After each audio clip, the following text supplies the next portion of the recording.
பைசனோட theatre விசிட்ல என்ன சொல்லியிருக்காரு அப்படின்னா, நான் வந்து உங்களுக்கு சாராயம் கொடுக்கல, எதுக்காக கத்துறீங்க, சாராயம் கொடுக்கவும் வரல, நான் உங்களுக்கு கொடுத்தது என்னோட சினிமாங்கிற புத்தகம் அப்படின்னு சொல்லியிருக்காரு. சாராயம் கொடுக்கல, கத்துறதுக்கு உனக்கு கொடுத்த புத்தகம் புரியுதா, என்னோட சினிமாவும் புத்தகமா ஆசைப்படல.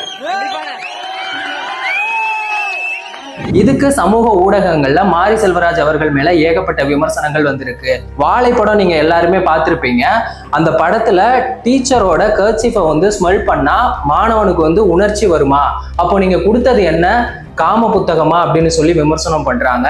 ஒரு சாதி படத்தை கொடுத்துட்டு நீங்க ஏன் இவ்வளவு பெருமையா பேசுறீங்க, உங்களோட படங்கள் எல்லாமே பாக்குறதுக்கு நல்லா இருக்கு, ஆனா நீங்க பேசுறத கேட்கறதுக்கு ரொம்பவே கடுப்பா இருக்கு, ஒடுக்கப்பட்ட மக்களோட குரல் அப்படின்னு நீங்க படம் எடுக்கிறீங்க, ஆனா நீங்க இந்த மாதிரியான படங்களை எடுக்கிறதுனால அவங்களோட வாழ்க்கை வந்து இன்னும் பின்தங்கி தான் போகுது. 50 ஆண்டுகள் இன்னும் பின்தங்கி தான் நீங்க அவங்கள கூட்டிட்டு போறீங்க, இதனால அவங்களோட வாழ்க்கையில எந்த ஒரு மாற்றமுமே இல்லை அப்படின்னு விமர்சனம் பண்ணிட்டு இருக்காங்க.